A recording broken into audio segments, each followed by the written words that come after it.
заповедник, это свиток Торы. Ну, это муляж, понятное дело. Вот, он такой маленький, можно сказать, экскурсионный. Вот, и вот маленький-маленький текст. Она так разворачивается и читается.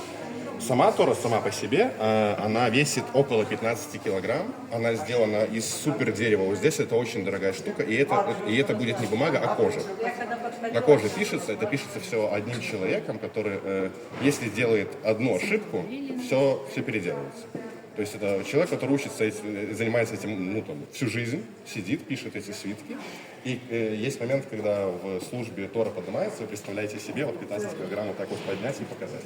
Вот, то есть, такая история. Но вообще, да, она примерно вот такая. И всегда у нее есть одежка.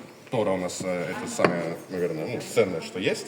Ее постоянно одевают, наряжают. Это могут быть разные украшения, это могут быть даже камни, золото и все такое, в зависимости от насколько община богатая и состоятельная.